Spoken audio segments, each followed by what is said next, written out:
नमस्कार, कारोबार एपमा हजुरलाई स्वागत छ। आज हामी कारोबार एपको नयाँ अटो क्रेडिट रिमाइन्डर फिचरको बारेमा जानकारी दिनेछौँ। कारोबार एपको क्रेडिट रिमाइन्डर फिचरको प्रयोग गरेर हजुरले आफ्नो मल्टिपल कस्टमर्सहरूलाई सजिलै उधारोको रिमाइन्डर एसएमएस एकैचोटि पठाउन सक्नुहुन्छ। अब यो फिचर कसरी प्रयोग गर्ने भनेर डिटेलमा हेरौँ है त। यसको लागि सबैभन्दा पहिला कारोबार एप ओपन गर्नुहोस् र मोर मोड्युलमा क्लिक गर्नुहोस्। त्यसपछि म्यानेजमेन्ट सेक्सनमा हजुरले क्रेडिट रिमाइन्डरको अप्सन देख्नुहुन्छ। त्यसमा क्लिक गर्नुहोस्। यदि हजुरकोमा यो अप्सन आएको छैन भने कृपया एपलाई अपडेट गर्नुहोस्। अब यहाँ हजुरले अभाइलेबल क्रेडिट्स भन्ने सेक्सन देख्नुहुन्छ, जहाँ हजुरको अकाउन्टमा कति क्रेडिट्स अभाइलेबल छ भन्ने कुरा देखाइन्छ। हजुरलाई एसएमएस पठाउन क्रेडिट्स चाहिने हुन्छ र पर एसएमएसमा सर्टेन क्रेडिट युज हुन्छ। सुरुमा यो फिचर प्रयोग नगरेको अवस्थामा हजुरको अभाइलेबल क्रेडिट 0 हुन्छ र कस्टमर्सहरूलाई यहाँबाट रिमाइन्डर पठाउन हजुरले सबैभन्दा पहिला क्रेडिट्स हाल्नुपर्ने हुन्छ। यो भिडियोको लागि मैले बाई क्रेडिटमा गएर 100 वटा क्रेडिट्स यहाँबाट पर्चेस गर्छु। अब हेर्न सक्नुहुन्छ मसँग 100 वटा क्रेडिट्स पनि लोड भइसक्यो। अब हजुरले आफ्नो कस्टमर्सहरूलाई क्रेडिट रिमाइन्डर पठाउन सक्नुहुन्छ। क्रेडिट रिमाइन्डर पेजमा हजुरले रिसिभेबल भएको कस्टमरहरूको लिस्ट देख्नुहुन्छ। यहाँ हजुरले कुनै स्पेसिफिक कस्टमरलाई रिमाइन्डर पठाउन चाहनुहुन्छ भने उहाँको नाम सेलेक्ट गर्नुहोस्। हजुरले सर्च बारमा कस्टमरको नाम टाइप गरेर पनि कस्टमर सर्च गर्न सक्नुहुन्छ। त्यसैगरी यदि हजुर सबै कस्टमर्सहरूलाई एकैचोटि क्रेडिट रिमाइन्डर पठाउन चाहनुहुन्छ भने सेलेक्ट अल पनि गर्न सक्नुहुन्छ।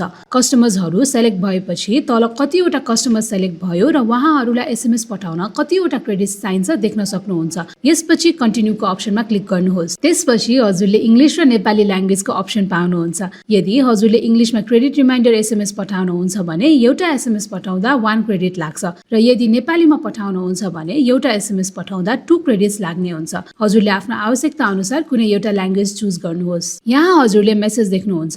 यो मेसेज चाहिँ अलरेडी फिल्ड हुन्छ र एसएमएस पठाउँदा यसरी नै कस्टमरलाई जान्छ। यहाँ मेसेजमा पार्टी नेम, अमाउन्ट र बिजनेस नेम अटोमेटिकली आउँछ। अब तल हजुरले यो एसएमएस कहिले पठाउने भन्ने चुज गर्न सक्नुहुन्छ। यदि अहिले नै पठाउने हो भने सेन्ड एसएमएस गर्दा नि हुन्छ, या केही समयपछि पठाउने हो भने स्केड्युल डेट टाइम पनि हाल्न सक्नुहुन्छ। म अहिलेलाई चाहिँ स्केड्युल नगरी इन्स्ट्यान्टली डेट र टाइम नहाली सेन्ड एसएमएस बटन क्लिक गर्नेछु। यसबाट रिमाइन्डर सक्सेसफुली सेट भएपछि हजुरले reminder has been schedule message देख्नुहुन्छ। यदि हजुरले अर्को कस्टमरलाई फेरि रिमाइन्डर पठाउन चाहनुहुन्छ भने सेन्ड अनदर रिमाइन्डरको अप्सनमा क्लिक गर्न सक्नुहुन्छ। साथै कति क्रेडिट युज भयो र कति बाँकी छ भन्नलाई भ्यू हिस्ट्री पनि क्लिक गरेर हेर्न सक्नुहुन्छ। र इफ बाई एनी चान्स कुनै एसएमएस पार्टीलाई गएन भने हजुरको क्रेडिट पनि रिफन्ड हुन्छ र त्यसको पैसा काटिँदैन। सो हजुरले ढुक्कले पार्टीलाई एसएमएस पठाउँदा हुन्छ। यसरी हजुरले कारोबार एपको नयाँ अटो क्रेडिट रिमाइन्डर फिचरको प्रयोग गरेर आफ्नो कस्टमर्सहरूलाई सजिलै क्रेडिट रिमाइन्डर पठाएर टाइमली पेमेन्ट कलेक्ट गर्न सक्नुहुनेछ। धन्यवाद। कारोबार गरौँ डिजिटली।